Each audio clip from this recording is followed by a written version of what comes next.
Admiral Korean Jesus standing there on Gamma. Let him chill. Admiral Korean Jesus knows he's got a nice Admiral Korean Jesus taking it from both sides. Bowser on one, Stim on the other. He's getting out of there. He's down to 64. He's running around here. He's got Stim chasing him. And down he goes. % from a single strike. Lermgod pushing in now. Dario gets Terminator. Dario finishing him off there. Lermgod finishes off. The Osiris is nearly dead. I think Whiteass is the same deal.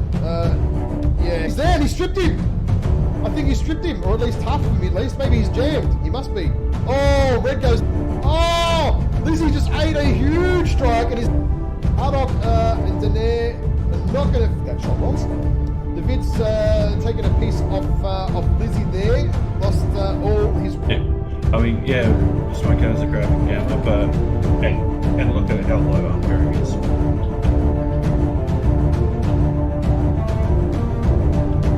Super Cherry CT and torso and arm. He ain't going down. Backpack here from Eon. So obviously they know Eon. Oh, Jesus! Can MJ12 pull something off here? Furia finishes off Prowler. Honor is about to go down. He's down, yeah. Furia finishes him off as well. Pretty Rex. One touch on the CT there. I think Dario's been legged though. That's bad. Oh, Data just gets CT one. Oh, 1, 2. Oh. Yeah, it's got very weak leg hit. Jesus. But and that's it for him. Kid 4 is getting murdered by those frickin' streaks, and he's down. Yeah, what eyes? None of which are under 50 tons. So he is severely outmatched. Oh. Hello and welcome everybody to Trials of Combat from MW Comp. It's me, your host, System Belmont, here today with my new buddy, Coyote from GNX. Hey System, this is Coyote. Thanks for introducing me. Looking forward to the match between 228 and MJ12 today. Yeah, I'm excited for this one. This is a good two-match of good teams that don't get to play each other too often, so it should be an interesting one to see. Yeah, for sure. For the 1v1, we got One Last Bite from 228 and Scout Derek from MJ12. They're about to take the AC-20 Snub-Nosed Bushwhacker and have it out on Mech Factory. If you were a betting man, what would you say who might win? I think One Last Bite has had bad luck in this tournament so far that I've seen, but I don't know, Scout Derek's pretty decent as well, so we'll see how these guys pilot the medium mechs.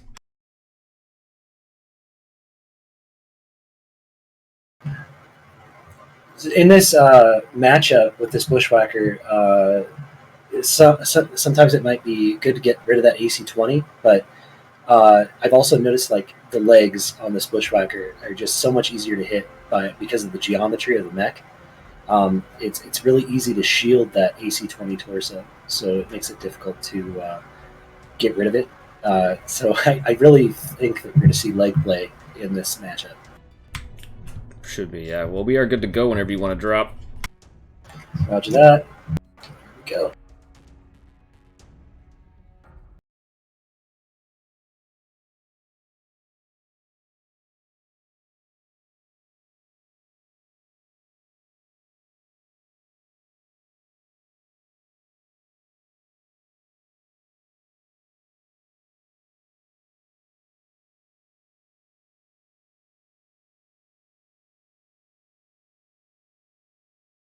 So I know UAVs work on Mech Factory, but the strikes are kind of like a hit or miss thing, aren't they? Like, I mean, sometimes they land on the ceiling, sometimes they land inside. Like, I mean, what's the truth?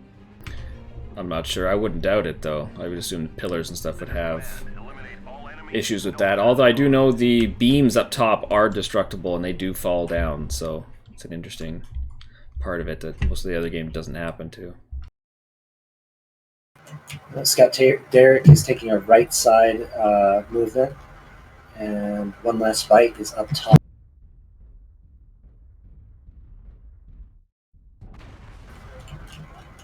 Scout Derek makes visual contact, and here they go.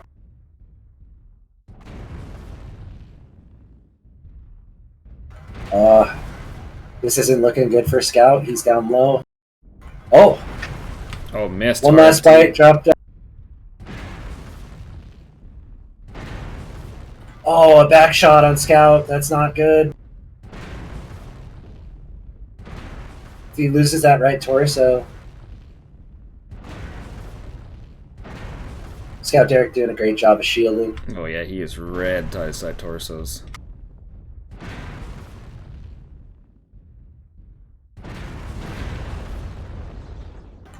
AC-20 is gone. Scout Derek lost his left torso. He might still be able to pull this off with that snub nose if he just stay alive. It is in the CT.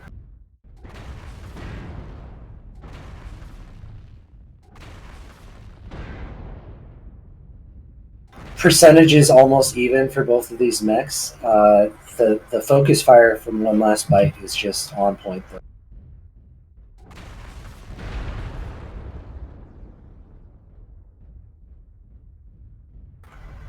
Yeah, he's still got the snub nose, so he's but that's it. Scout Derek CT was open, and One Last Bite takes the kill shot. That'll be put 228 in a position to choose the mech. Choose the sides.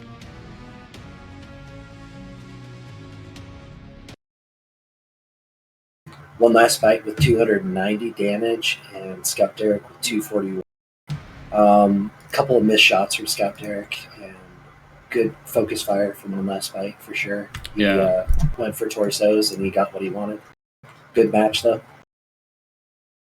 Yeah, I think those 2 missed shots towards the start of the engagement were what cost him. Yeah, Scout Derek went up. He had visual contact on One Last Bite. He fired that first volley and just whiffed it. And then he kind of had a good advantage when One Last Bite was on top of the structure, where he could have been like focusing legs. But they both went for torsos, which isn't a bad call. Legs isn't a bad call either, from what we tested. Well, for how much damage you can put on legs, yeah, it's a great option.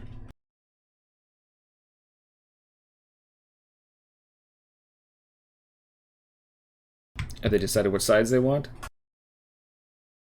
Asking them now.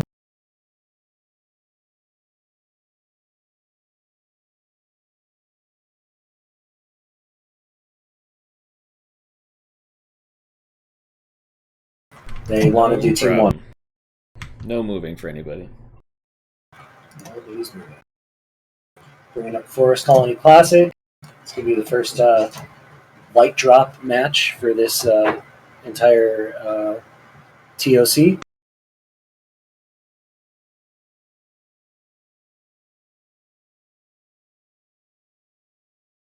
Also, everybody who's here is not too many of you yet. Oh, he wants team two. I'm going to switch him. What a guy. Don't forget to check out MW Leagues 1, who's streaming NOD versus JGX, which is basically a rematch from the World Tournament. That's an 8v8, right? Was an 8v8, yes. Okay. I'll have to check that one out.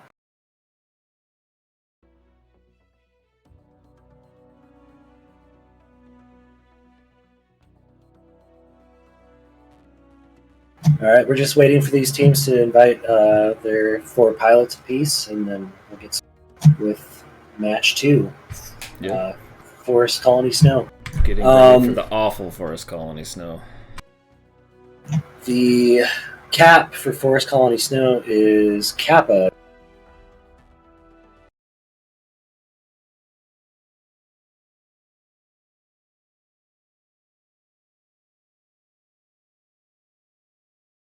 Yes, sir. No, this is the wrong map, isn't it? It's supposed to be the Forest Colony, not Snow, but regular, right? Forest Colony Classic, it doesn't say Snow, yeah. So Fixed it. perfect. Yeah, because Snow was last round. I mean, it's just like, it's the same map. Just one has snow on it. It's how I feel about Hibernal Rift. And No, there is one big difference. the route beside the tunnel. That walk-through route is gone. Oh, is it like snowed in or something like that? Yeah, like there was a cave in. I don't know a whole lot of comp teams that would use the tunnel anyway. No.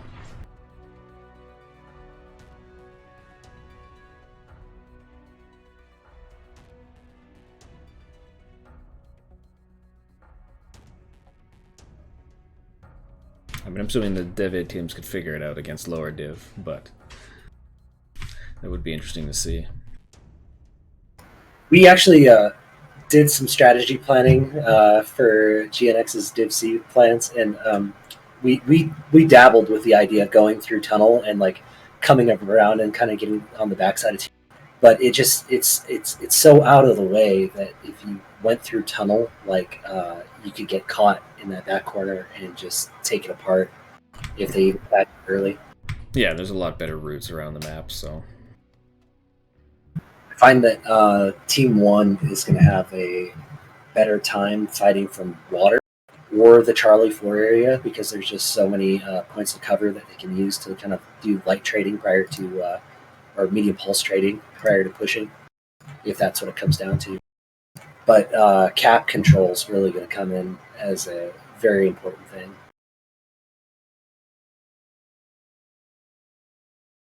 You can get away with like letting the cap go in the light drop for quite a while just because once you get the 5 kills you can spread and get the other caps. But in heavier drops, like not so. Yeah. When you got slow mechs, and you lose your light, your chances are you're effed. And we've seen it happen many times in competitive here.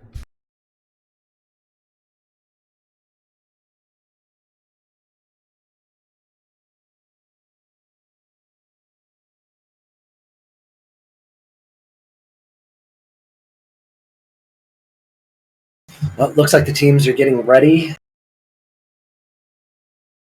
Just waiting for both teams to lock, and we will watch.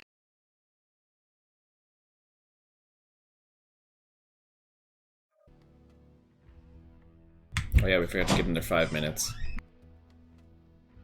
Got it. So yeah, after each drop, we need to give each team, first Team 1 5 minutes, and then once they say they're good to go, we give Team 2 5 minutes. And then when they're both ready, we drop. I'll just start it now. I should have given 2 1 minute. Give them 30 seconds. Okay.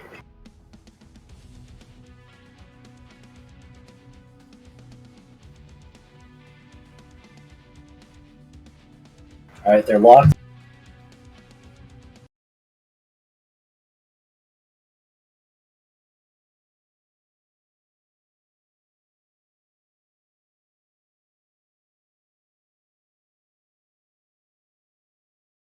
Also good to let them know what time, so 2:16 would be the time. It's warm as hell.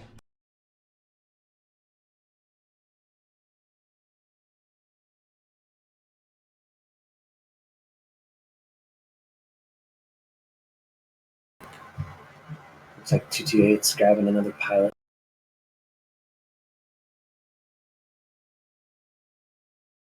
Is it hot where you're at? Heck no, it's cold today. Nice. So looking at the Div point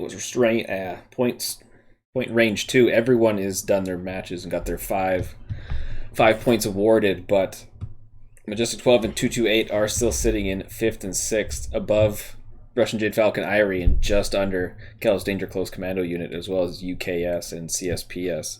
So they could, one team definitely has potential here to move way up with, more than a 30. Even if they match the points that came out of the, I think it was a match yesterday, UKS versus, can't remember who they were playing. You can tell both teams with 30 could move up to 2nd and 3rd place. No, 3rd and 4th, sorry. Yeah, it'll be big if one of these teams can get around 40 or 39 points. All right, just waiting for Team 2 to say locked, and we'll get on with the next one. Yeah, 40 points for each team, because put them up to 2nd place, or technically 1st place in the division. depending on if you count the Div A team playing down. So. Alright, teams are locked. Here we go. All right, let's rock and roll.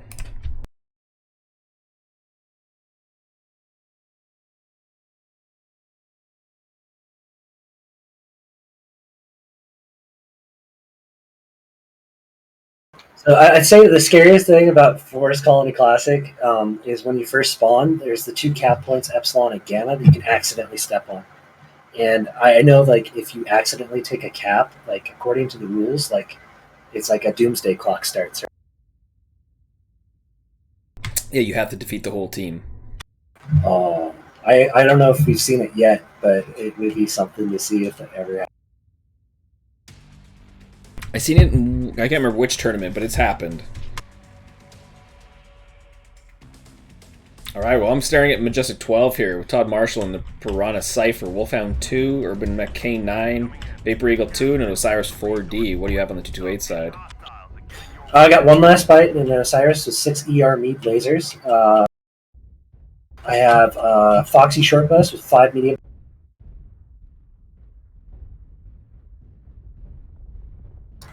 Panic Button with 7 medium lasers.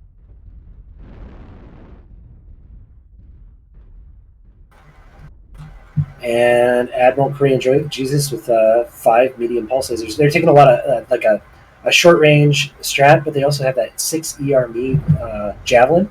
So I think they're going to try and establish some cap control and hold. Looks like MJ12 is coming around the right side of the backside of the hill. Nobody's taken the cap yet. A lot of UAVs up. Yeah, no 8 UAVs from MJ12, so they just figured they know where to go.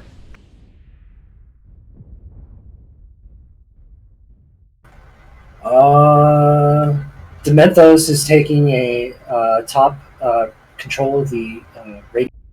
That's a good position.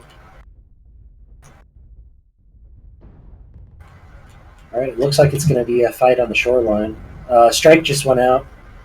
Didn't hit anybody, that I can tell. Yeah, that probably would have hit if it was an airstrike. Oh, yeah.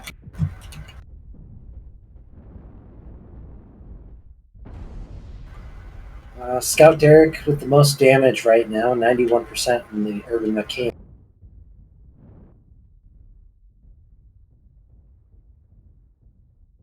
There we go, 228 trying to take the cap. Probably good. Yep, taking it. This is going to force a push from MJ12. They're going to have to do something about it. But it is the light drop, so they don't have to jump on it right away.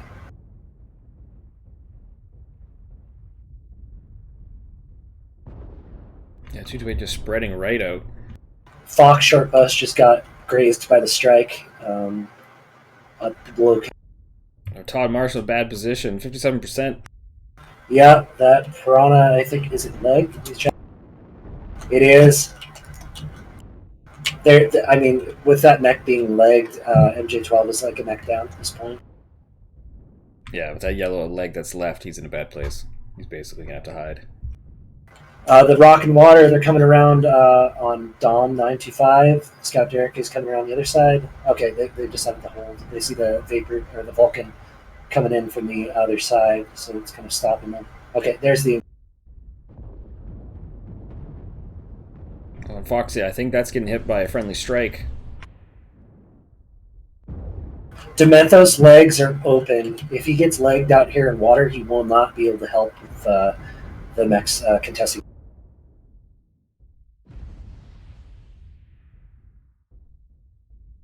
Todd making it back in, though. Yeah. MJ12 really needs to get a lucky strike or just like a good... Todd Marshall goes down. Dementhos goes down. Both deaths to leg. Scout Derek is on one leg. He's trying to deadleg. He goes down. Self-destruction. Oof. He must have jumped up and landed on the leg and busted it.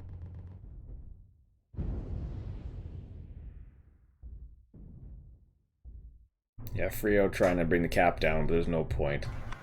Yeah. It's 2v5. It is 5-2 right now. Zebras and Frio are going to have to work together, but their separation right now is going to create a problem. Well, Frio's legs, so he's going to go down here right away. Frios needs to fall legs. back, but he's going to be hard pressed to do so. He's getting hit from all sides. 228 is just slowly brought them in to Kappa, took advantage of them, trying to protect the cap, and then also the separation of the team where they moved out towards water really cost them the match. That's a 10-point game right there. It's really good for 2-2.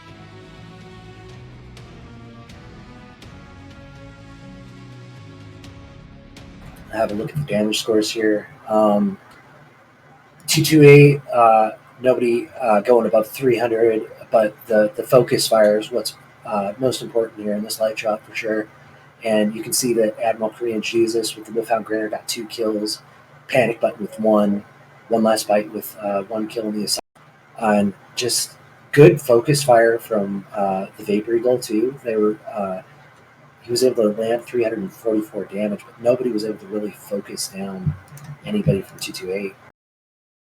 And I think that's what they were lacking, was just the control of the map and focus.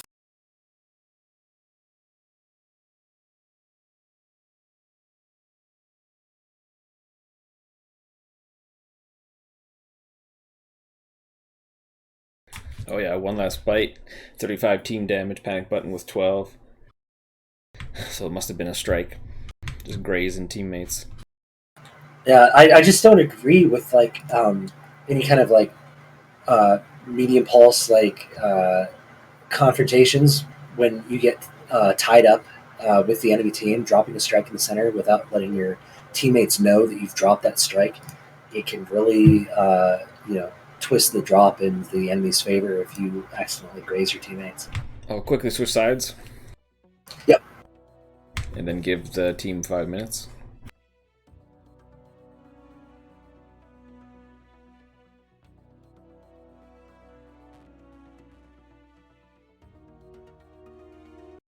Perfect. Yeah, just an unlucky break for MJ12 off that first drop. But like I said, Frio and 7 Zebras doing a little bit of work there to hold things a little bit longer, taking a lot of damage before they were moving on, but still, yeah, just not enough work. Yeah, the Piranha getting legged really, put MJ12 in a position that they had to do something. That was probably the fastest mech that they had on the field, to assist with cap control and flanking. It was unfortunate that it was the first one to get legged.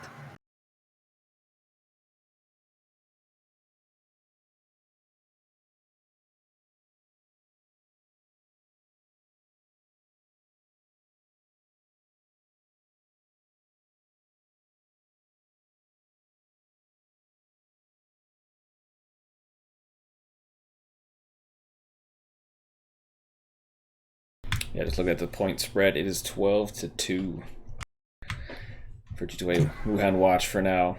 We'll see how things change as the drops get heavier, but it can turn around. I've seen it this season. You lose the 1v1, you lose the first drop, and then you can come back. Some units are better with light mechs, and other comp teams kind of treat it as kind of like as not as important. But in the scheme of things, it's about points. So you have to take every drop as extremely important, regardless of whether or not it's your best choice. Yeah, it was Raptor 4. We had a lot of big boys, a lot of assault pilots, so we were good on the big drops.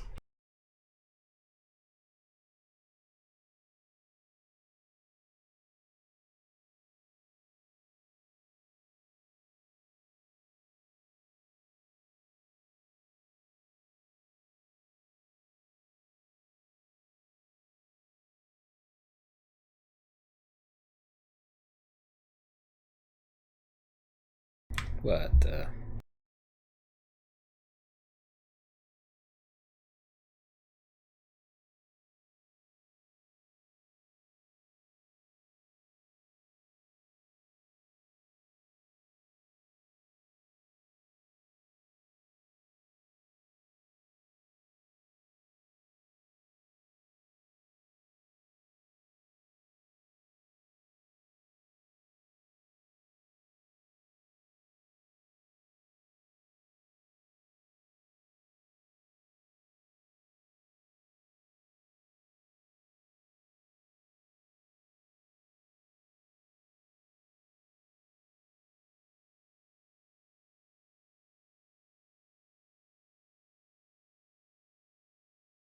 Okay.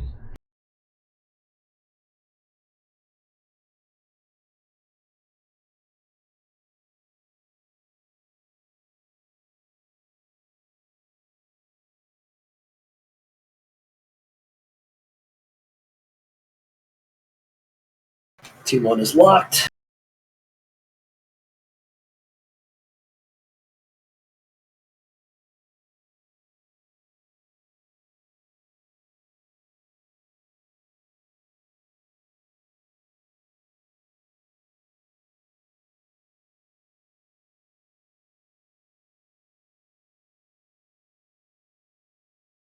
There we go. Got her fixed.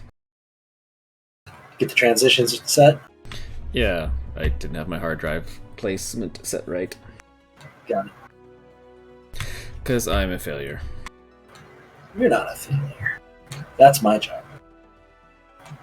Do you want to go over map strats at all, or?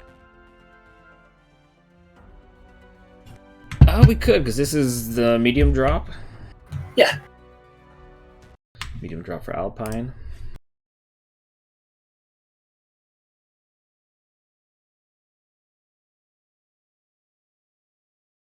So MJ12 is going to be taking the Team 2 position. They'll probably spawn a lot of their guys in Alpha. They might come up to Hotel 12 and take that top position.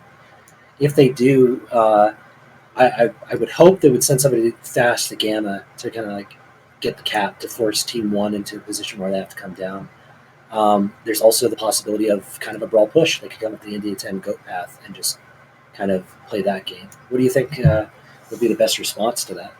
I would assume both teams are going to play long range, but it would be smart. I think it would be smart to be the brawl team on this one. Like you said, you have one guy swing to Gamma, just get it to the skin of your teeth, and then drop back with your boys and push them in Foxtrot 10, because I assume that's where they're going to go as well.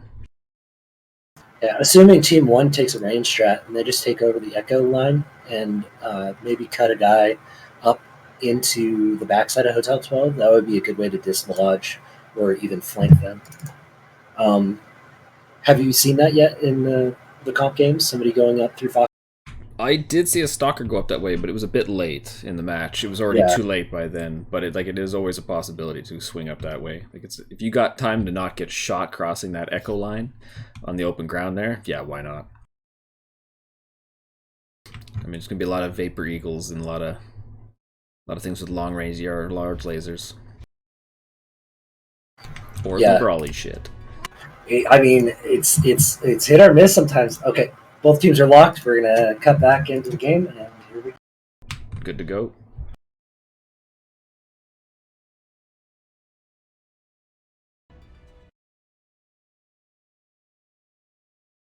Yeah, in a situation where one team takes range and one team takes brawl, like they cannot stall out on their push if they take a brawl or medium pulse.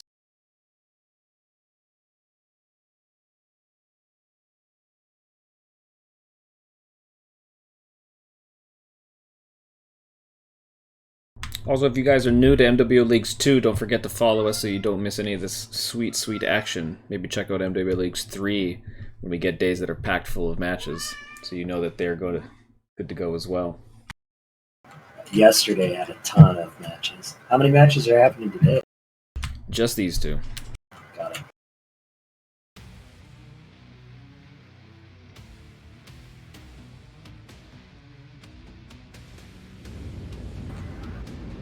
Alright, I got 228 dropping in on me. I got one last bite in the Vapor Eagle, Panic Button in the Cicada, ToC in the Hunchback 2CA, Foxy in the Vulcan, and the Thanatos for our Edelmark on Steiner. What do you have on Majestic 12 side? Majestic 12 has a 4 ER large mech for a lot of long range, 2 4 ER large mechs. DAS RN has a 2 ER PPC, 3 AC2. Another triple ER PPC Vapor Eagle from Freyo 19. And there is a Hunchback with 4 ER large. Yeah, it's just all long range for the most part. No, they're heading straight for the Hotel 12 hill. Pretty standard. It looks like Team 1's going to make a move for the cap. What do you think? Yeah, it looks like Panic Button's gonna go for it. A decently fast Cicada. Yeah, and they're gonna have lots of time to get there without being shot. Yeah, the Jade Kite, the heavy for Majestic 12, is a mix of Clan AC2s and ERPPCs. I'm wondering if the being able to like look down far enough from Hotel 12 is going to be a problem with that night charge if they get underneath them.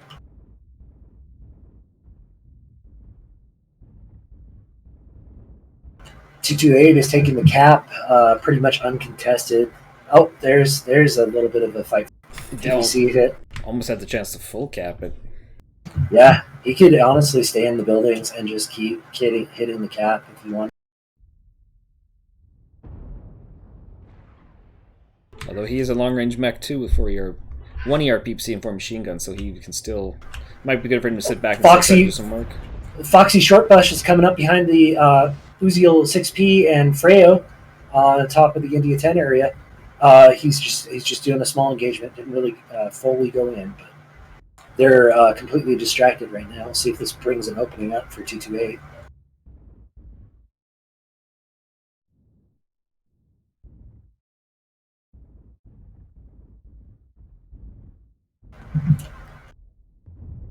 One last fight coming up to help with the mechs on top of the India 10 area. Yeah, 228 so we have a 2v2 scenario. They're running really wide on this one to come fight on the hill. Yeah. You got Todd Marshall in the Wolverine, probably the furthest one up, and he's just watching that hillside opposite of him with the 4 ER large. Like this would have been the best time if they could have held them up top here to take the cap back, try to engage them, distract them, but not a lot of fast mechs. Yeah, I just don't. Like Scout Derek's going to try, but I don't think he's the right guy to do it. Taking the opposite hill from Hotel 12, I don't know if that's the best call right now, but we'll see how it plays. Scout Derek is taking the cap. Yeah, 89%. Yeah, slowly and surely, and his team's got to back him up hardcore right now. Yeah, if he doesn't get this cap taken at this point, there's no real point in taking it later. It's just based on the tick. He's taking so much damage. It's the he needs Freyo to really support and get one last bite off of it. I think Mech Warrior should switch with Scout Derek right now, just to save him from another strike coming in. This is not boding well. Yeah, that's it for Scout Derek. Yep.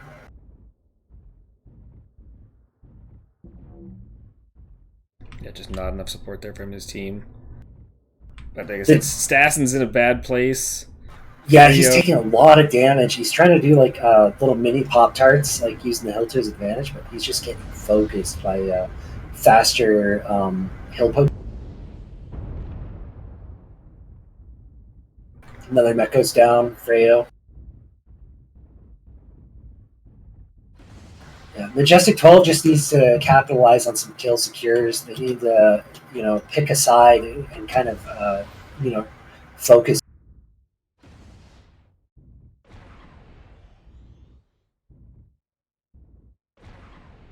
They did uncap it, but yeah, we'll see what happens here because it is 5-3. Yeah. 5 minutes remaining. Nobody taking any additional tickets, but it is 5-3.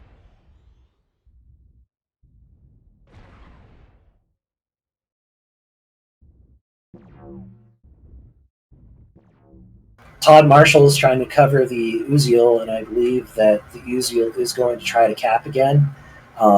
Given what happened to the Hunchback, I don't know if this is the best time. Not with 2 mechs down. Jade Kite is not looking good. His left torso is open. One shot there, he could lose a lot of his weapon. Yeah, Stas is not getting a lot of firing off too. This is good covering by 228. Yeah. 3 minutes left in the match. Torso just got taken from the Jade Kite. He loses his AC2. He's still combat capable with his ERPPCs, so he's not completely out.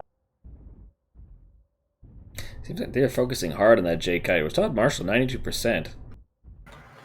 Yeah, He just got directly hit. What happened? he's Nothing. he's like out of range almost. I mean, maybe he's got strict orders to like stay above Gamma, but I mean, at this point, like I would try to get a little bit closer to just kind of see if you can get a couple kill secures to even it up. It's because the Wolverine's a tank. It is. I mean, 228 is getting kind of stalled out down in these buildings, but they have no reason to push. There is absolutely no reason to push. They have the tickets, the clock's in their favor. They have two. I mean, the only reason they would push at this point is if they wanted like extra points. But Yeah, because like I said, if Todd Marshall and Mike try to take that cap right now, all 228 has to do is just hold them on it and not let them keep the damage on them while they're there. Yeah, and the strikes from 228 have been on point. They have not been like throwing them away needlessly. Like they've been hitting them.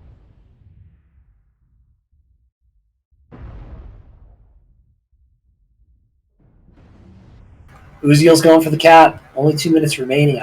Without killing the other 5 remaining mechs from 228. Like I don't know if they can get enough.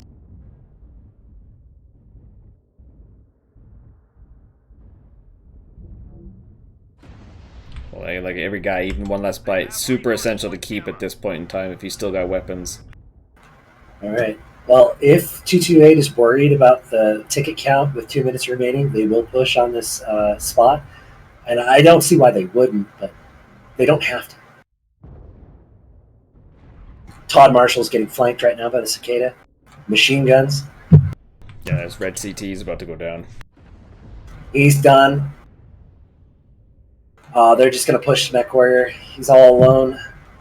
Oh no, the Jade Kite's right behind him. So, but he's only got the 2 ER peeps left. The Potato Hunter holding the hill and the Hunchback, supplying Overwatch though. Nice, getting the kill before he died. There we go. Nice work by MJ12, getting 1 kill and bringing a lot of 228 down to some close percentages. Yeah, 38%, 43%. Like, I mean, like, if they could just get one mech, I mean, one like medium pulse skirmisher maybe in the back of these guys, like it might have made a difference from there. That.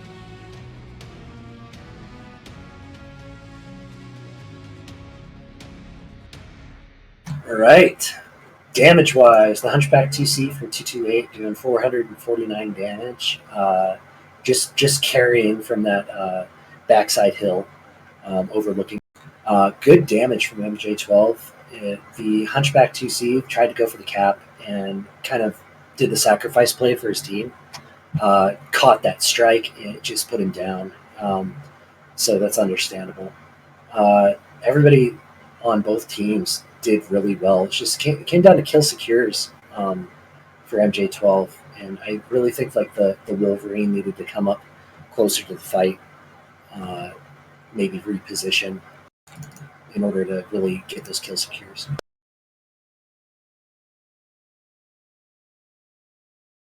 And not a lot of team damage either. None on the MJ12 side. 13 and all ones on the rest of the board for 228.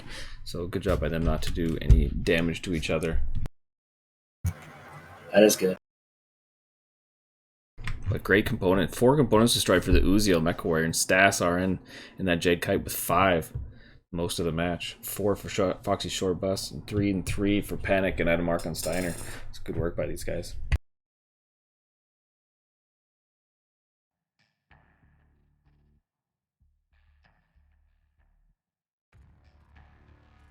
All right. Next map is going to be. Is it Terra or Rubelite? It's Rubelite. Rubelite. 228 is taking the Team 2 side, and Team 1 is MJ.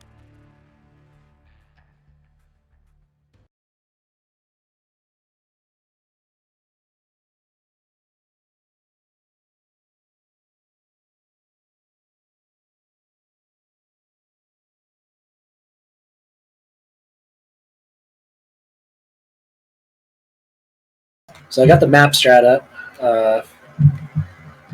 We're looking at Ruby. Yep. So, what would you say is probably going to happen with Theta being the cap? Do you think that it's going to come down to cap control, or can they take a map control strat and just get angles? I think this map is one you want to get Theta on. You want the other team to have to move in, and then it's easier to get a team to push on you in this map, in my mind. Once they start leaving the safety of cover, it hurts a lot of teams. It puts them way out of their element and lets them get focused on and taken down easily. In what I've been seeing also is Team 2 actually has the side where they can come up to Theta, get the cap on this back corner here without being seen by Team 1. So it's going to be really important for Team 1 as soon as they drop to have something quick, maybe a linebacker or something like that to contest the cap. Because if they get into a situation where one side is not going after the cap and they're just playing range, they're going to be hard-pressed to take it away from the enemy team later on in the match. Yeah, like I said, or drop a strike as you're coming in. You can't make it. Yeah. Just with that hill, the way it slopes on Theta too, like Team 2 definitely has the cap advantage, I would say. It is a little bit further away from what I can, but they have cover as their capping.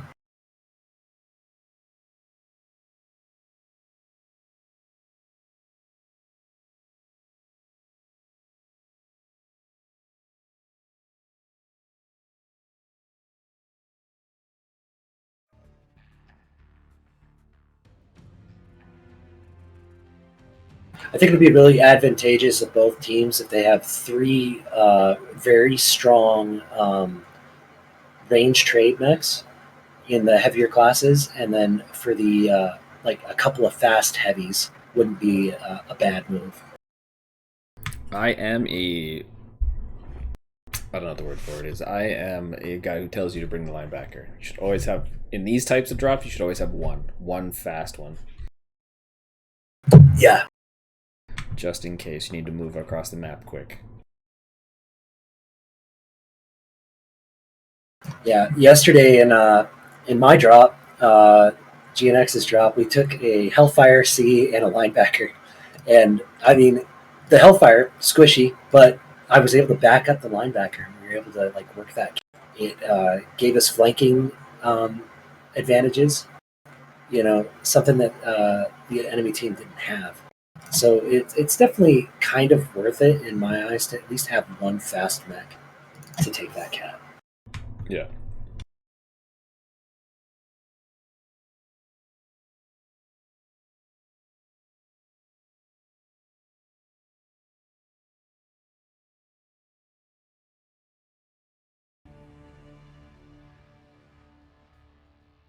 MJ12 looking like they're almost ready to go here.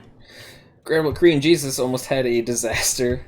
His toddler ran into a box of pancake mix. Nice.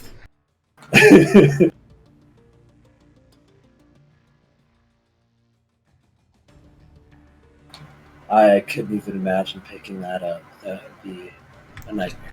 Just vacuum. Just vacuum everything. Just vacuum for 30 minutes. Like it's over.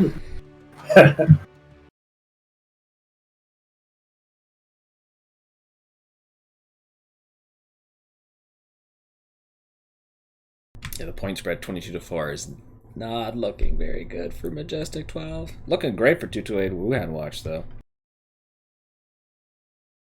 I mean, the damage numbers have been pretty close. I would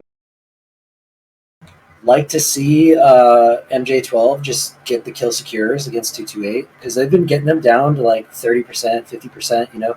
If they could just stop losing a couple of early mechs and really capitalize on putting the enemy at a disadvantage, whether that's through positioning or focus fire. I think that'll really help. But 228's been really good about protecting their mechs.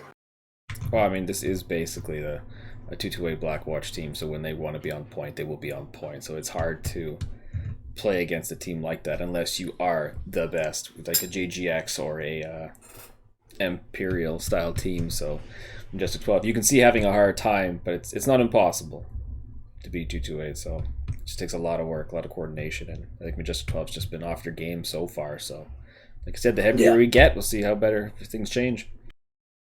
Yeah, it could be, it could turn the tables right away from this Rubelite match. I mean, we still have Terra Therma, we still have a Tourmaline. There's plenty of chances for MJ12 to come back in this matchup. Oh, I mean, we've seen them before in other tournaments just lay waste to the divisions, as well as in the World Tournament. They did such a great job moving up and destroying teams that were, under them or at their level, and move right up into the top 4 situation. So, yeah, anything could happen.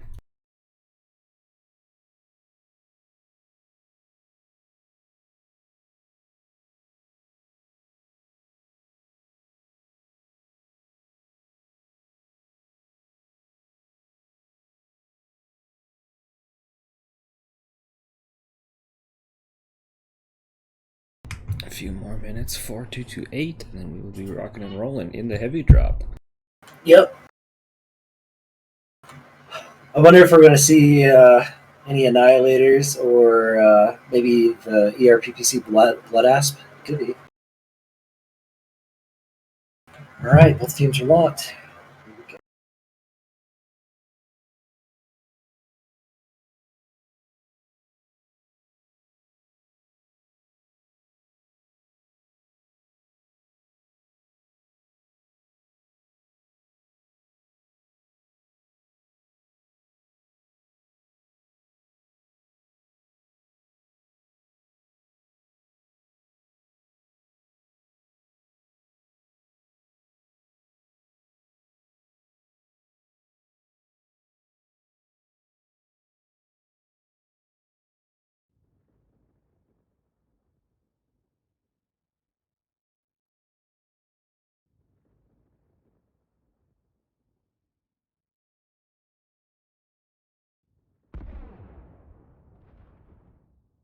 Waiting for dropships inbound. Jeez, it's taking a while. Huzzah! Any minute now. Oh, here they come.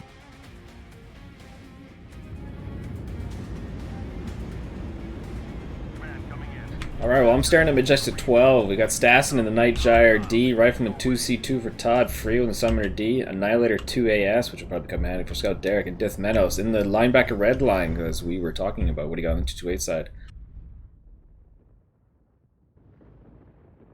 I have Dom 925 and an IV4 with MR. They have a linebacker with 6 medium pulse on Admiral Korean Jesus. They have a Mad Cat with UAC 10s and 5.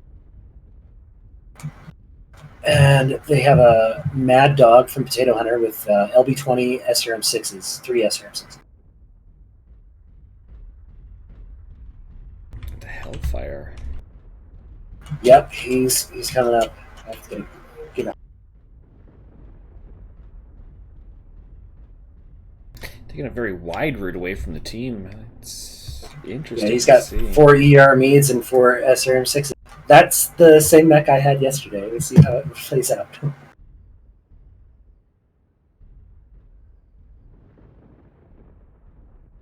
No team really taking the cap. Oh, there we go. 228 taking the cap at the line. Theta is controlled by the enemy. Oh, getting lit up. Yeah, he took quite a bit of damage. He even got shot in the back on his attempt to retreat from. They're taking a low left movement. I wonder if the linebacker up top is going to see him. Yeah, no UAVs yet. Interesting. But it looks like they're going to pounce on Dith Menos. Oh, he's in a bad place. No. Although he's smart, he's getting out of there quick. They're going to take a while to get up to him. He's running, but, I mean, that linebacker could chase him. Oh, he got away. They're switching their attention to the mechs up high. That rifleman is just putting down the DACA.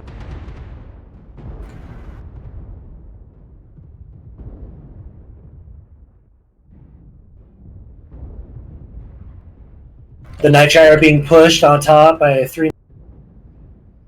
Yeah, He's back, sideways. ditching to the bottom. He's got a linebacker in his back. He's trying to turn around to shield it. He's got 3 mechs on him. He goes down. Staz and RN goes down to the quick draw. Yeah, Frio's in a bad place. They're all on him, too. I don't know. It almost seems like MJ12 needs to drop in order to help their team. Frio's dead, too. Yeah, 228 is just pulling no brakes, man. They're just pushing and capitalizing on the static positioning of MJ12 right now. Yeah, finding the isolated mechs and taking them down. Mad Dog getting hit in the back quite a bit there. Let's see if we can. Not really. 228 has the cap. They have 2 mechs killed, and they're just looking unstoppable right. Well, Div Meadow's going here one-on-one against the Hellfire, but he is a hot mech. Oh, yeah.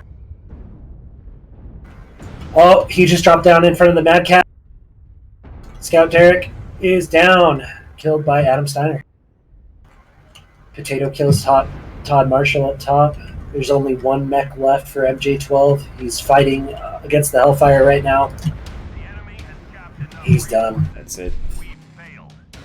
Just, right off the bat, taking Theta, moving around the left, moving to where they weren't in a range fight, and taking advantage of MJ12's flank.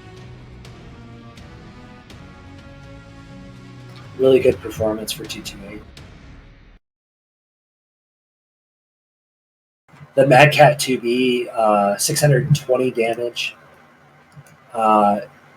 Just really good for 2. That Rifleman 2C on the initial engagement for MJ12, a whopping 587 damage placed on several different mechs. But I don't know if it was all the Mad Cat or if it was, a majority of them.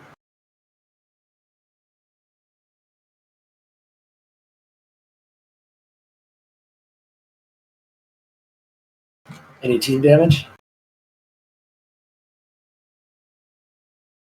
8. 8 was the top team damage by Todd Marshall and the Rifleman 2CA.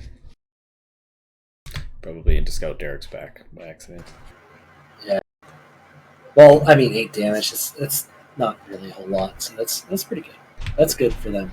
But a schwack load of component destruction by the 228 side. ToC with 5 in that Mad Dog RV, as well as 4 in that Hellfire. 3 and 3 for Jesus and Dom in the red line in the 4v4. Just sweet work with those mechs there. 2 for Todd Marshall and that Rifleman 2C2. Just like I said, just too much fire on everybody, not enough focus fire on things, but yeah, Div Meadows, he was right above their whole team. He kind of saw it coming, but the mech choices for MJ12, I don't know if there was even a position that they could vacate to or go to that would have put them in a position where they could continue to range trade without being. Yeah, it's just a big vulnerability when you're on that backside hill if any kind of brawl push mech makes its way up there. yeah, because it was an interesting way to. It was weird that, but 228 did the right thing. Like it said, it was odd that they pushed, but when they did, they pushed. The red line was gone, so you pushed the next closest things, and that's what they did, and they did a good job at it, focusing guys who are away from their friends, we'll say. Because the assaults aren't going to move. The Annihilator's not moving anywhere very fast, and Rifleman 2CA is sticking with him to back him up, so they were kind of put in a position where they were stuck. Or you'd be walking downhill or dropping down, which is not good options either. Yeah, exactly. I was surprised, the linebacker took a lot of early damage on Theta, and had they had something a little bit faster, they could have really increased that damage that was put on him initially. But, it would have came at a risk because, Team 2 was moving underneath Fox 6 at the time, so anything that came on top of the Echo 5 platform would have gotten hammered. It's just hard-pressed either way to, make any, good decision against that match those 5 mech choices that 228. Yeah.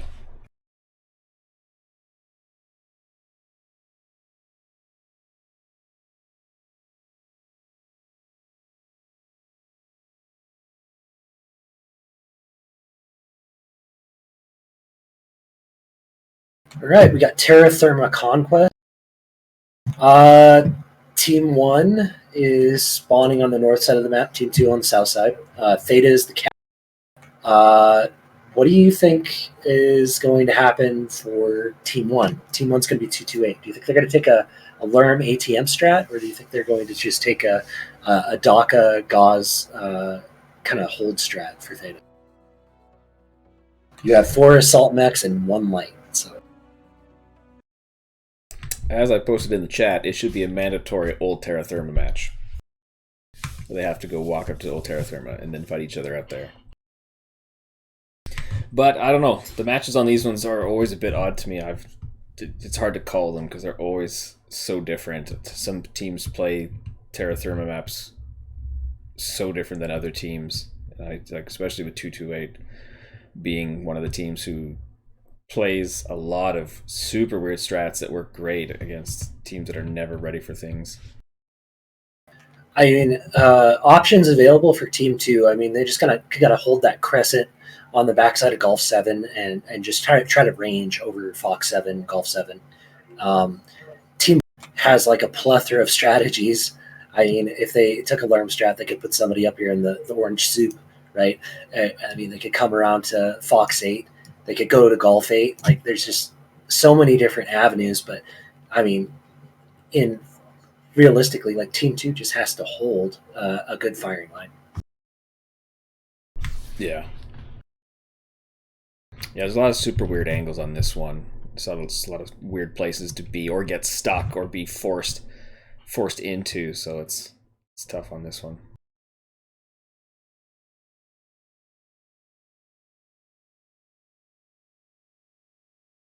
Like I said, this is where I want it to go down, but that's not going to happen. Yeah, it's just too far from the cap. I've had some good fights up there as well. It is a joy to fight up there on the wagon wheel, especially when you fall into the lava and you're heat capped. But yeah, it's just I don't think it's going to happen unless the light mechs go up there. Yeah, you'd have to agree to do that with the other team. Something I would do. Something nobody would agree to. Like, that's stupid. We're not doing that. Like, just jump in all chat and just be like, cash me in Hotel 8 or else. Yeah.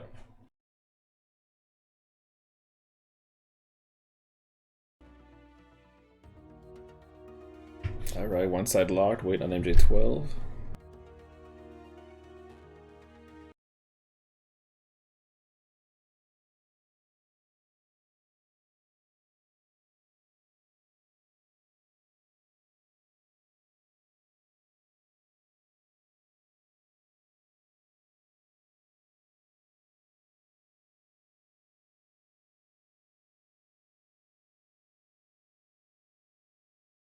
All right, Team 1 is a slight bit heavier in the tonnage, just by 10 tons.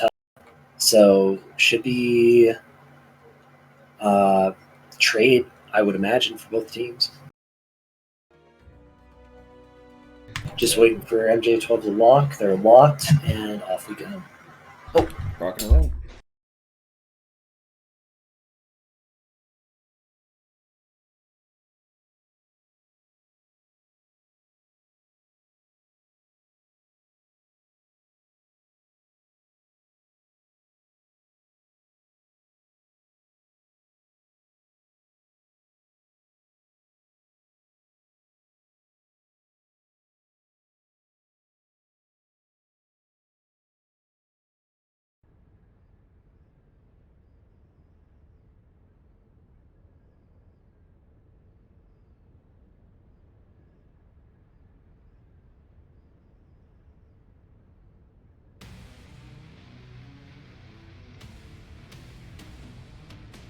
All right, MJ12 coming in right now.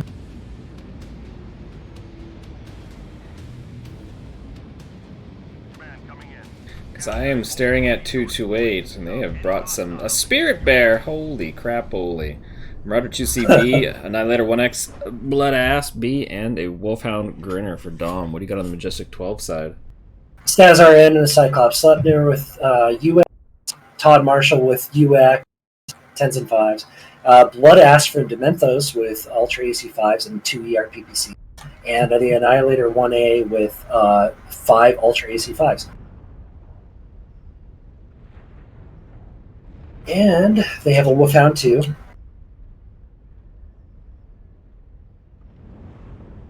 With 5 medium pulse making a run for the cap right now.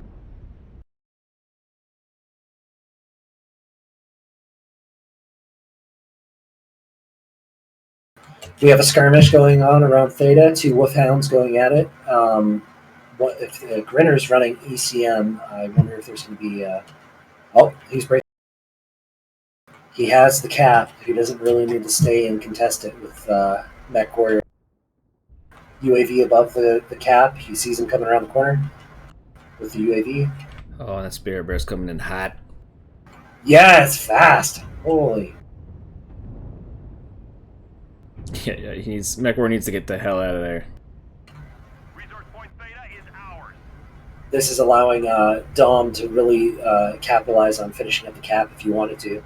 He's choosing to go after some early pressure. Hopefully he doesn't get caught in the leg. Oh. Lost an arm. He's down in the lava. He's coming back. There's a good exchange from MJ12 right now. Just really controlling the avenues. They don't have the cap, but 228 is still like putting their neck out there. They have to in order to grab the right position. But anybody coming through the Fox 8 cut right now is just getting hammered.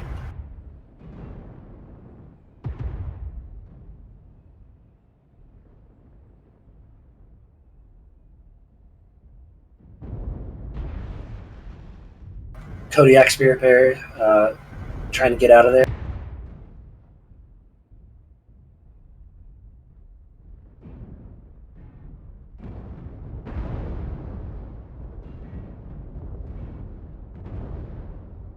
Yeah, it's a bit odd, but half of 228's force is just hanging over there without a Meininger Steiner and ToC. Yeah, I know they have the cap, but I mean, just letting the Admiral Korean Jesus take as much damage as he's doing, same with One Last Bite, it's just... yeah, why MJ12 isn't dropping strikes on that? I don't know why, either. But I think these UAC 5s that they're capitalizing on are really helping them out in this range scenario. But they have to make a move for this cap. If they don't make a move for the cap, there's no point. Even with all the early damage they've done. Yeah.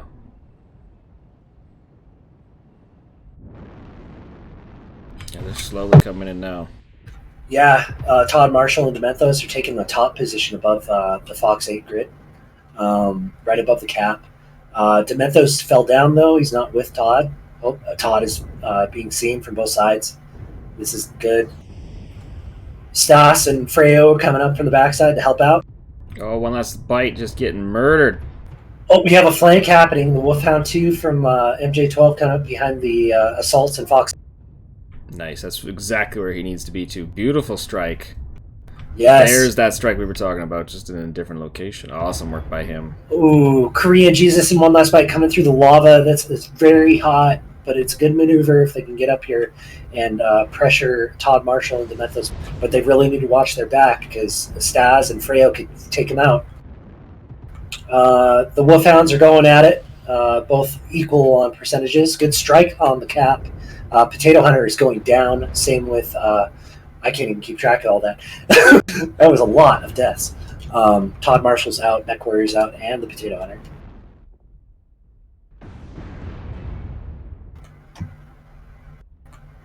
T28 very heavily damaged and just holding their formation, pressing on the backside of Golf 7 towards the Sleipnir might be able to swing things here for MJ12 though. Too.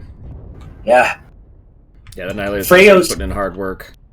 Freyo's basically fresh. If he can just capitalize and work with Stas right now, they could kill these mechs. Somebody needs to call the Annihilator 1X out. Yeah, Must strip. Yeah, the Annihilator 1X is strip. I think MJ12 could come back right now. I think they are. I think, yeah, you might be right. They're in a position where they can definitely do The this. Spirit Bearer only has SRMs, and he's down. Yeah, he was in a super bad All that's place left is the anyways. Wolfhound. He's going to have to land a strike. I think he's legged with his altercation with the other Wolfhound. Yeah, he is legged. And it's yellow. He's got to shield that right leg as best he can, but this Annihilator coming around the corner, there's nothing he can do. He goes down. MJ12, 4 minutes remaining in the match, 165 tickets for 228. They're going to have to move fast if they want to get the points for the cap.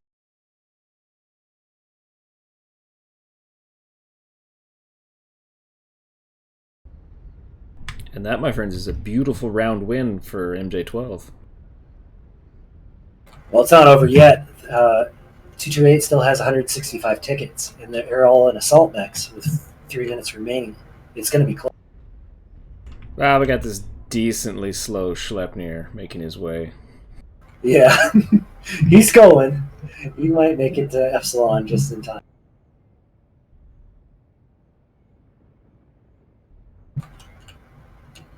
I have to agree with the 150 tickets rule.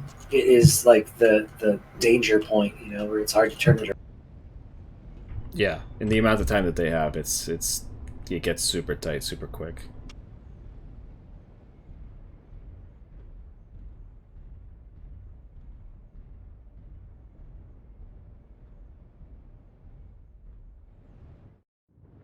In that situation, 228 didn't have to do anything. What do you think forced them out? Was it just the Mad Cat that went on top, and Todd Marshall? I truly think it was the Spirit Bear decision. It was a bit weird. That Spirit Bear was meant for Brawlin, and he got hurt a lot right off the bat. And then for them to be able to utilize one last bite in that Spirit Bear, you had to push a little bit. Because Majestic was in a place where they could hold the back foot and just lay down fire. They had a great firing line going and set up. Like, they still backed off, still lost guys, but you can see, it's 3-0. They definitely won that side of the battle. Yeah, they did. At that early damage that the UAC 5s allowed them really helped out MJ12. I think the mech choice is really on point for. They must have practiced this map a lot. Well, yeah, one last bite. Yeah. Oh, good. I had it if they didn't make it. All right, it looks like they're going to be able to pull it. I mean, they've got 4 caps. They just need to possibly get. No, they don't even need a cap. You just need to wait. Yep, they are good to go. That always waiting game. Yep, without a doubt. MJ12 takes the Terra Therma match with 5 kills and 2 deaths. Somebody complaining about server lag? Hitboxes don't matter on different servers. The Annihilator 1A from Freyo, putting out a whopping 738 damage with those UAC 5s, followed by Staz with 700. Really high damage numbers from MJ12. And the Annihilator was clutch. I mean, 2 kills with 3 assists. It did really well. 228, highest damaging mech was a Mad Cat 2B, which is, I mean, without a doubt, that's going to happen unless it gets stripped or killed quickly. It is such a good mech. The Wolfhounds basically taking each other out with the Wolfhound Grinner killing the Wolfhound 2, and then the Grinner was legged, so I mean it just inevitably went down. How are we looking for damage numbers? Only 13 team damage from Todd Marshall on MJ12 side. Everybody else has got 1, so it was a great job. Yeah, great. Yeah, components destroyed. 6 for that Annihilator. 2 for the Schleppnir, 3 for the Bloodass, 3 for the Wolfhound from Mecha Warrior, and 4 from Todd Marshall. And then Nice. 4 from One Last Bite and Spirit Bear with those SRMs, just doing great work with the little time he had. Like I said, they should have brought Lerms. It could have been a very different battle with that Spirit Bear. Yeah, isn't that what JGX did with Team 1 was route Lerms? I am not sure. If they did, I'm gonna go watch it. I hope it was. It has to be the Spirit Bear though, because it's blasphemy, is what it is. Yeah, GNX brought a Kodiak yesterday too, and it was the first one to go. But we were all brawl pushing. It just was not the best for a 4 assault confrontation.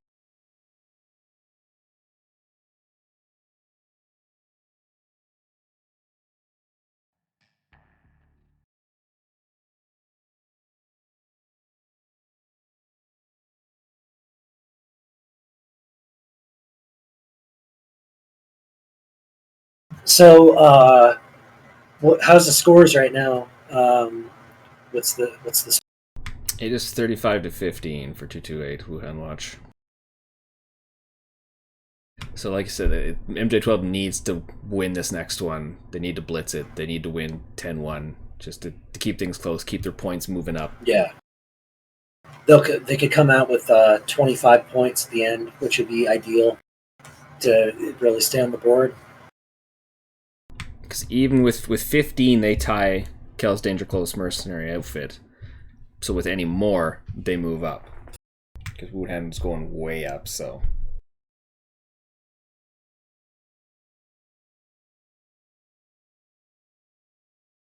Well, this one's a very different map. I'm going to bring up go to the map. And since it's based around capping Epsilon, where do you see the advantages for like Team 1 and Team 2? God, is that where it is in this one? Ugh. Yeah, Epsilon's the cap. So, I mean, like, Team 1 has that Charlie 4 position, right? Where they can kind of capitalize on that castle ridge, you know what I mean? But Team 2 has this, like, I mean, these really close positions where they can just kind of move in and, like, do cap control. Is there any decisive advantage for either of these? Other than being super low ground and being able to, I don't know, like, you can do here, you can kind of do there still, but, yeah. I don't know. I know also out here there is a glitch that might still be there. You gotta watch out for. But there's a drop ship in Charlie 3 that I recently found out about. But you can put a mech inside of it, and I don't know if it's shielded from outside fire, kind of like the drop ship on Frozen City. But I mean, it's something you could do if you were doing like cap control or something like that. Just hide out in that little drop. How dare you use random parts of the map that have never been used before? Oh man, it's just the biggest issue that I have with these spawns, right? If Team 2 spawns in Alpha and they take their assault mechs and they're kind of slow, right? They can actually take like a good percentage of damage trying to cross Echo 4. You could actually do like 30% damage to like a Annihilator if Team 1 is super aggressive before it can make a cut for cover.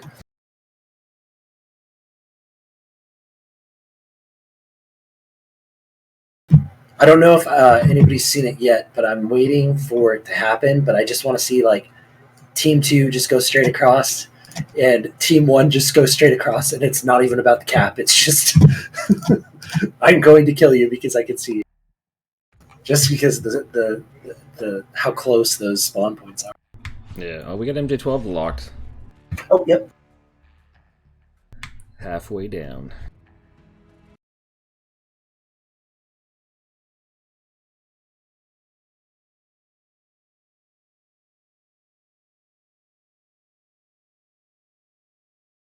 Yeah, I don't know. This is a weird one. This is one where you almost want someone sitting on, like a Panther with the ER large sitting on C4, just holding so Epsilon can't be taken, but...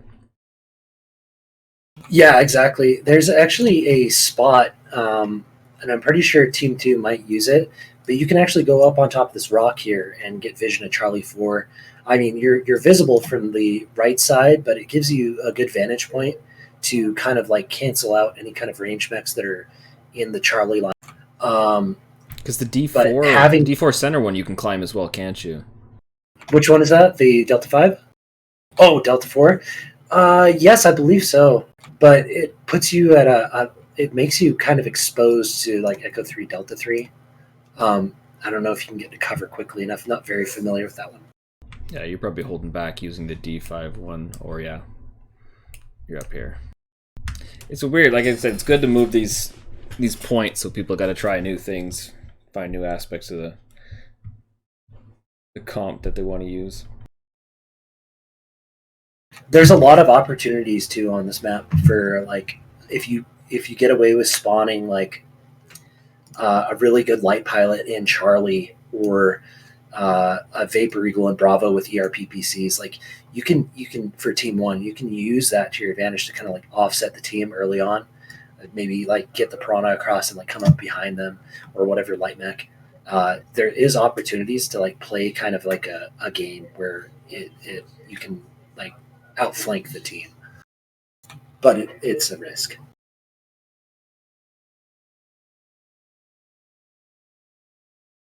Yeah, I see that in Golf 5 for sure. That would be really good vantage point to get on their side. Back into that crevice where everyone can see you. They know you are, but do they want to come get you? Exactly.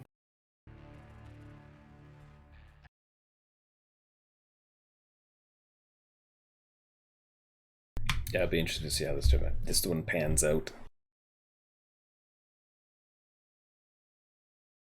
LTDstart.com.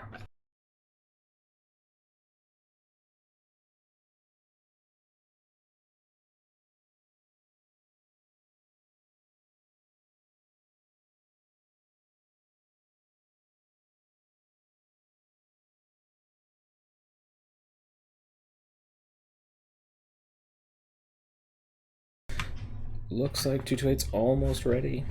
Yep. Team 1 coming in 5 tons heavier, 345 to 340. Not a major difference yet.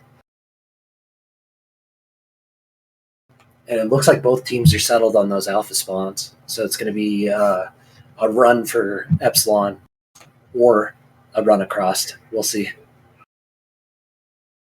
Yeah, just push over full brawl. Get in there. Muck it up. I haven't seen it yet, but I'm sure somebody will do it. Maybe KDCM. Oh, there's a slight tonnage drop right there for Team 2. They went down to 335 in the last minute. If they were smart, they'd bring the gargoyles. Yeah. Nice. We have both teams locked, and I'm ready to go for you. Yep, let's go.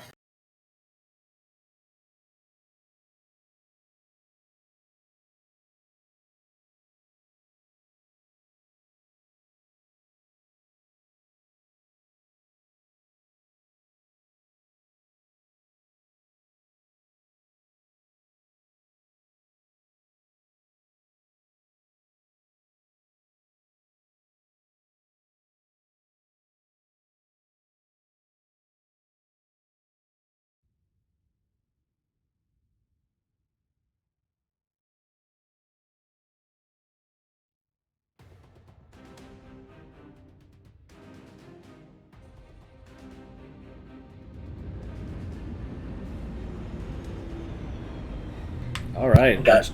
What do you got on your side? Command coming in. All right, I got 228 spawning. Point. Stop any hostiles that get in your way. We've got an Osiris 60-yard meet, a Nightshire with Ultra EC2.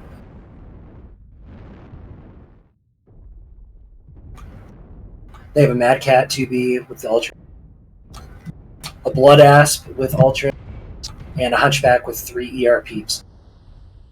Oh, Foxy almost got headshot. Well, she did get headshot, just not finished. MJ12 not going hard for the cap. No, they're not. Or they put the wolf hand in the wrong place, maybe. There was quite a bit of a split for 228. They went down into the pit on the right. Looks like they're going to go for a flank. We'll see if the Mad Cat and Blood Asp can get up behind the Nightshire, Jade Kite, and the Annihilator. Yeah, Dom didn't go for the cap either, just putting the UAV up over there. Although, I think they're faking their position with that UAV. They're kind of trying to pull as many mechs to the top of the map as Majestic 12 does take the cap. yeah, Stas in a bad place here. Yeah, Admiral Korean Jesus and Adam Steiner coming up on Staz, and Todd Marshall up here at the spawn. The Jade Kite goes down. They're just hammering the Annihilator 2A. He's got no help from his team. The Osiris even diving in to assist with the kill on Todd Marshall. Oh, this is just not good for them. Yeah, there's 2 substantial mechs down.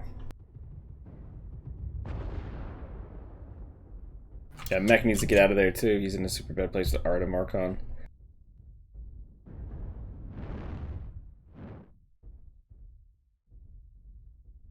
Demethos and Freya holding the cap with Mech Warrior and the Wolfhound just holding that Charlie 4 top position.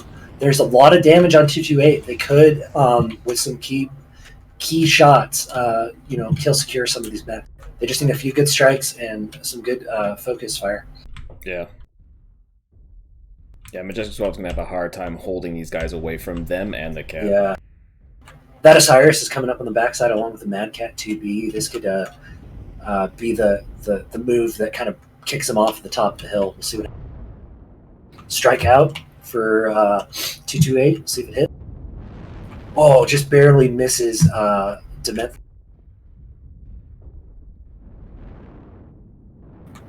Wolfhound running around out in the open mech warriors. He's trying to get some of these kill secures on these assaults, because if he can keep those assaults away from Demethos and Freo while they're fighting the 2 mechs that they have to deal with right now, trying to subjugate their position, they could come back. Mech warrior gets the kill on the Blood Asp, but gets killed by the Hunchback.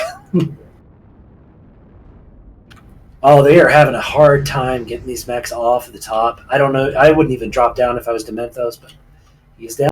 He doesn't see the Osiris coming up behind him. What's going on? Oh, Lord. What is he doing? He dead. Another strike coming out from Freo. It looks like on top of Demethos. See if he... Nope, that was an RD. Oh, man, I wouldn't have... If I fell down, I would have went right back up. Like, that was... make him work for it. You have the cap. You have a good top position. Like, if you got the jump jet quality, yeah.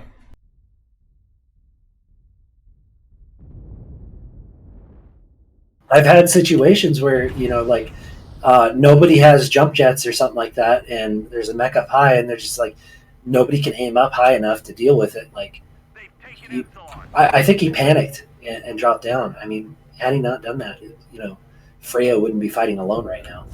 Yeah. Just getting clipped by that strike. Yeah, Freyo's going to have to take out all of these mechs on his own. Hopefully you can see these guys coming up on the right. Or behind him, rather. He's lost the cap. One last bite is almost one shot if he can get hit. But they're just surrounding Freo right now. He's going to have to drop at some point. Holding his own a little bit. PPC at a time. Oh, there we go. Good. You got Foxy Short Bust down.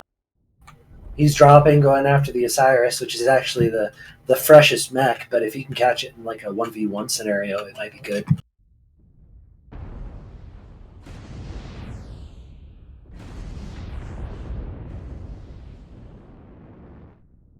CT is open, but he still has both of his weapons, and he goes down. One last bite. In the 35% Hunchback just hits him on the side and gets him. Yeah, Adam Markensteiner just had enough armor on the front there to keep him from taking him out. Yeah, that was interesting. MJ12 was kind of like separated, and then 228 was kind of playing like psychological warfare, kind of splitting their team for a second and then recongregating, which allowed them to take kind of like a map control advantage. Yeah, no, completely. Just Todd Marshall and in the Annihilator 2A and the Night Gyro Jade Kite from Staz RN just didn't have any support on this backside. They were left to their own devices, basically just where they spawned. Is controlled by the enemy.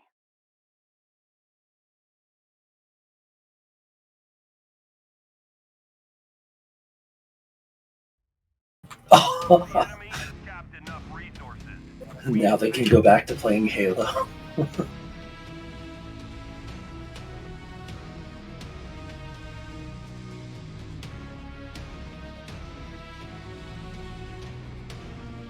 And that's it for the series. 228 taking the match here on Tourmaline.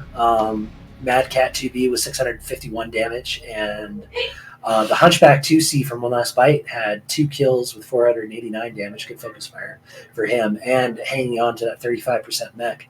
MJ12, they did really good about holding that Charlie 4 castle area or rock formation, but their team was split. It really put Staz and Todd Marshall in a bad spot, especially Staz because he got killed early, only able to achieve 73 damage, no support from his team. Yeah, no team damage in this match either. Good snap job on both sides for that. Well, it's wide open enough that strikes on teammates shouldn't be too much of an issue, which is good.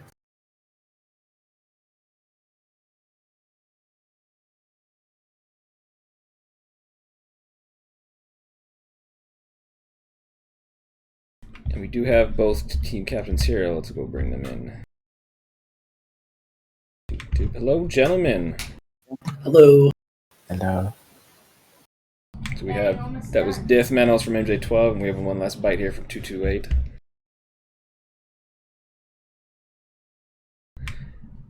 Well, that didn't go well for you guys in Majestic 12 there. No, I didn't. But that was a good, I admit the way you guys played that heavy drop, it was a good job there. I was actually pretty impressed by that. Great work with the heavy assaults there. Yeah, Terra Thermo was great to watch. You guys did a wonderful job there. All improvised.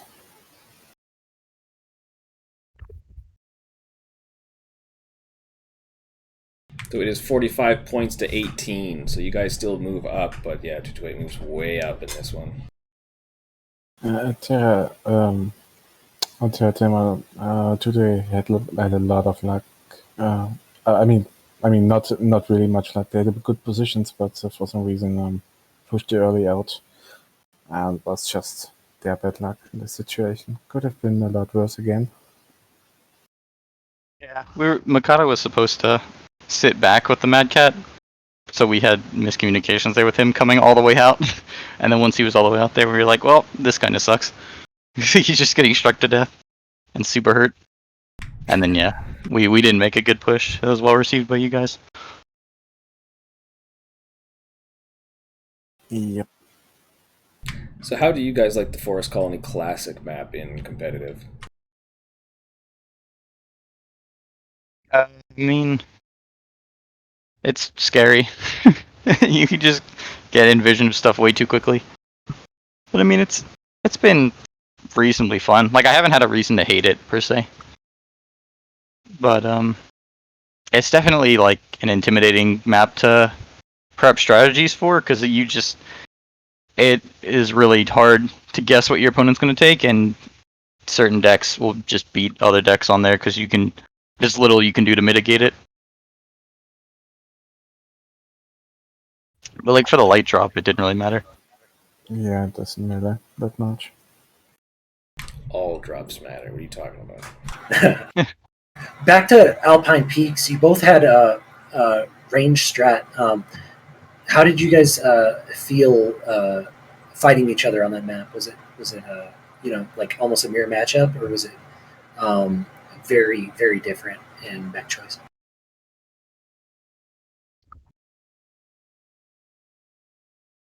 I guess I'll go first then. It felt like garbage for me. I took a...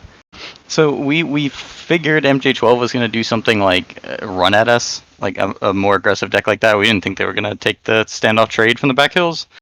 So we were going to take a kind of Mimi deck with Gauss, because we figured ER large would get blown up, and we were like, we'll take some of these goofy like double Gauss PPC mechs. And then ToC didn't bring the Hunchback that had that, and MJ12 went trade, and I was like, well, this Vapor Eagle sucks for trading against that stuff. Especially because I don't know if it was obvious on the stream, but That thing is the same one that I had built for a light drop, so that thing has 2 tons of ammo and that's it. So like I was out of ammo almost immediately, and they had really good mechs for trading. And we kind of lucked out with the way their mechs ended up split on the hill, because like we just had good engagements where we could cut off some lines between mechs. But it was a super scary match on our end, and the cicada that we threw in there ended up being like one of the main factors, which was just that was a goofy match. I saw the cicada with I think the loadout was like machine guns and maybe pulse lasers. No, one it ERP. came in one ERP. Oh, it came in clutch at the end there, being able to maneuver around the cap. I haven't seen the match actually. I wasn't on this job, and the job card went out early. Oh, so it's not your fault then. No, it's good. I mean, I just don't know what happened. Yeah, because what would happen with you guys trying to flank Bite? On Alpine? Yeah. Yeah, well, because I had already like where decided you before the held. match. It was just odd that you went to the big hill and tried to. Yeah. Well, so we figured that and this is partially because who was it? KCOM, I think we played against the first week from that side, and we were like, well, it takes a month of Sundays to climb up to the back hill like Hotel 11. So we figured either MJ12 was going to go up to the Hotel 10 like center hill, or they were going to go for the cap. So we figured at that point, like, you know, with the weapons we had with Gauss, if they were coming at us, we'd want to be sitting back in Echo 10. And if they went for the main hill, we'd want to start in Echo 10 and then move like closer to the hill, you know, for like Golf 8, whatever that grid is. The hills that overlook Gamma, we were going to move over there to trade. And then we realized they were all trade, and I was like, well, yeah, I knew, like, half of us couldn't even hit from that range. Like, physically, it was out of range of our weapons. So me and everybody else who had Gauss, which I think was just Archon, and then I think it was Foxy had the Pulse Vulcan. So since the three of us couldn't hit anything, we were like, well, we got to push. And then ended up dropping back off the mountain anyway because of the vehicle being down there. So it was a lot of on-the-fly calls. We weren't really sure how to play it. So then with Rubelite, you guys got the cap and then made the push. Was that only because the red line was there? That was shades of. I think that was. I don't know if that was more 8 or what, but some past tourney we took a deck where we took the jump jets out of Mad Cat Mark IIs and I think just gave them like the maximum engine size and then just sprinted across the map and crushed a team like that with just like all brawl and stuff. And so we basically tried doing that again, but from the reverse side. But again, we didn't know where MJ12 was going to set up, and one of the problems was like with the weird kind of heavy and assault tonnage range, you don't have anything that can really like sprint ahead up. Like you won't get there ahead of time to not get shot. So we set up down there. We're gonna just push the night gear because we were like, yeah, we gotta go. And then it turned out there was a summoner right there. We saw the linebacker, but yeah, we weren't really sure what to do about him. He was in a really good spot. Yeah, as you guys were grabbing the Theta Cap, the rifleman was able to just do a lot of damage to you guys when you were coming underneath his position. Was he called out at all, like as a target, or was it just kind of more of like, we'll deal with him later? Kind of. Was he on the back hill, like the back ledge? Yeah, he was on the back. He did about 500 damage, split amongst the Mad Cat and other targets. I think he was called, but yeah, I mean, it's just, you know, I'd think like the summoner and they had a Mad Cat, I think. Those guys could have put up similar numbers too if we hadn't focused them down earlier. Yeah, it was just we just left him for last because we didn't have, like, I think our Mad Dog straight up couldn't hit him from that range. I was in the Hellfire and couldn't do anything. I don't know what Mikado took on the linebacker, but I doubt he could have really done much. So, how do you feel about the Hellfire? I mean, it's squishy, it's hot, but I mean it helps out with the linebacker combo. Yeah, we had originally designed this for last week for Crimson Strait, and we were going to try to dash from the water, and then we ended up getting side flipped because we lost a 1v1 against CSPS. But we tried it out this week to see how the combo worked, and it's pretty hilarious. The thing runs super fast. And in a drop like that, where it's all heavies and assaults, like you don't really expect any mechs going over 130 kph. So Yeah. So I got to ask you about Terra Therma. You guys had the cap. You had the angles. What was it that MJ12 did that kind of forced you guys into a position where you had to push? Nothing. yeah, you go ahead and take this one first, because I've just been monopolizing. Don't worry. No, just as I said earlier, today got just unlucky and pushed at the wrong time because we didn't move up with that many mechs as they would have expected. So Yeah. there was no reason to push for 228 all over. We, from our end, it was just like we kind of dug our own grave at the start of the match. It was what we were afraid of, because like I didn't think about where to stand with the Spirit Bear, and when I realized, like, our original plan was to kind of sit back and just, take the cap early. Nobody's gonna expect a Spirit Bear, and then stand back and just, because most people on Quad Assault drop are just gonna take DACA. I mean, both of our teams basically did, so we were just gonna sit back and then watch the cap, and then when they pushed up, we can jump in with everybody. But Mikado ended up pushing across early. I took a really bad spot to start early, which meant that I had to then walk through their fire both times, like away and back to get in, which meant that I was like basically one click on my side torso by the time I got in. But yeah, we decided to go because I think I poked up for a second and saw I think it was the Blood Asp. I think it had ECM because I couldn't target it. But I target spotted that, and I saw it was like right on, like 200 meters away from our assault. So I was just like, yeah, just go, because they're right on top of you. But we didn't know where anybody else was, and that was also because we had planned on Dom probably being over towards my side, so he could actually see across the map. But we shot ourselves in the foot and just had like no way to know where MJ12 was once we stepped out of the middle. Well, yeah, Mecha Warrior in that flank definitely ruined your guys' chances with having Dom able to move around. Yeah, that too.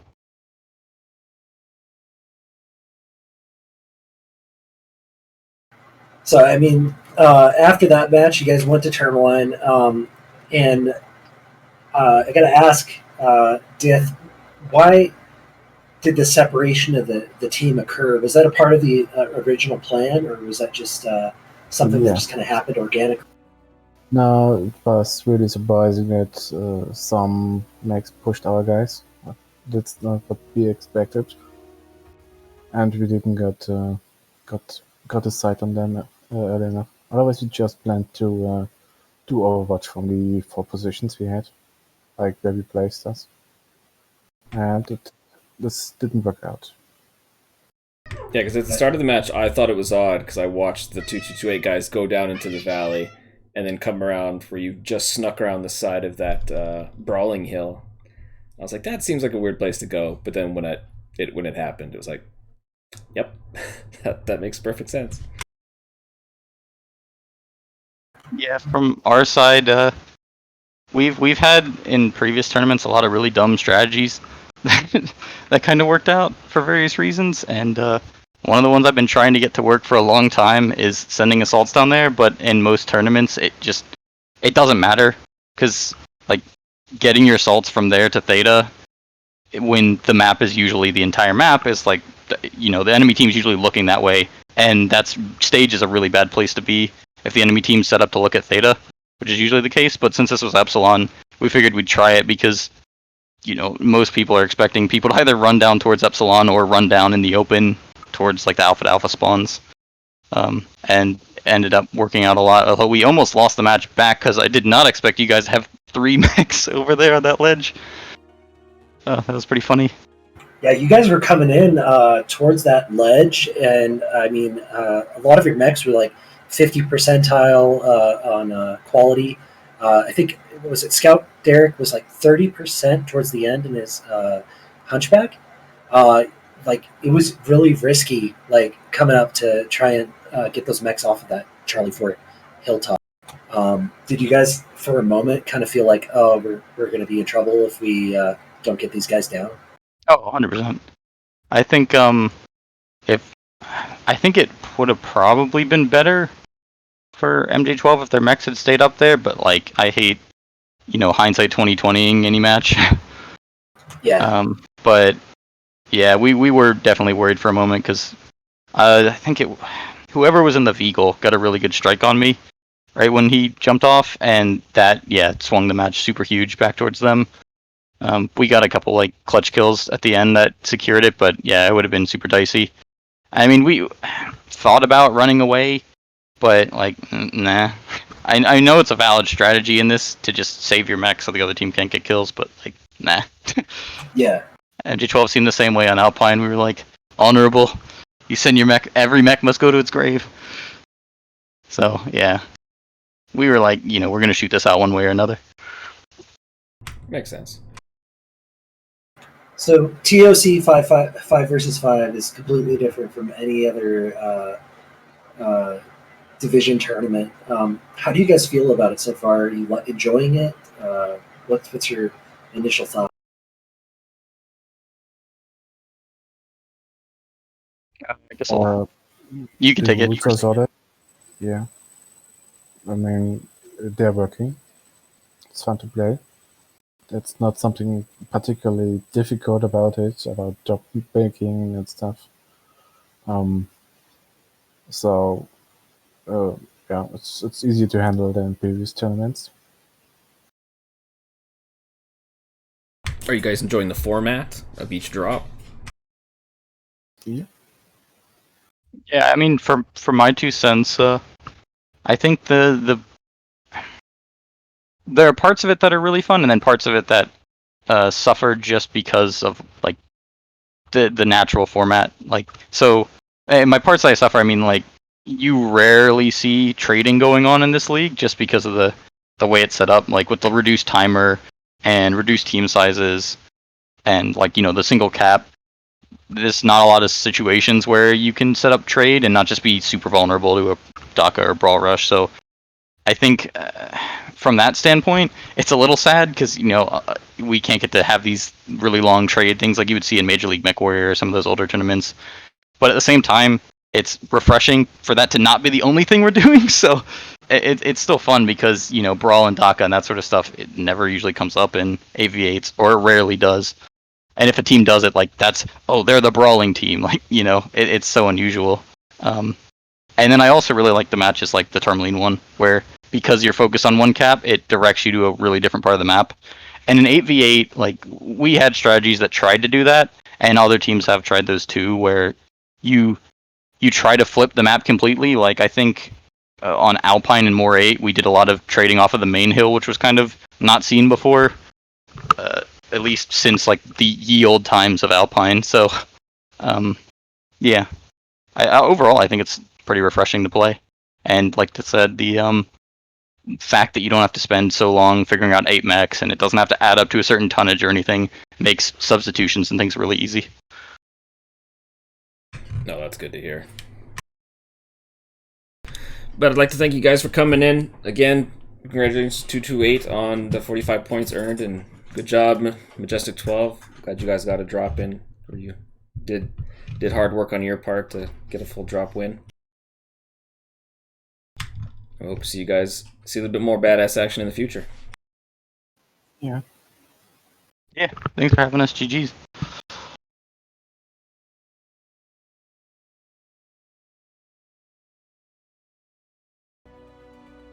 All right, again, congratulations to both teams. 45 points for 2-day Blackwatch, which puts them, I believe, in first place.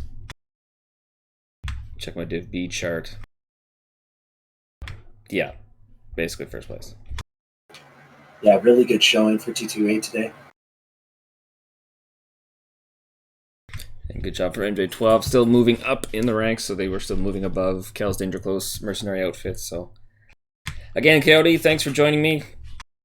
Yeah, it's been a pleasure. Thanks for having me on here to CoCast. Appreciate it. Perfect, and we will see you Mecha Warriors later. Later.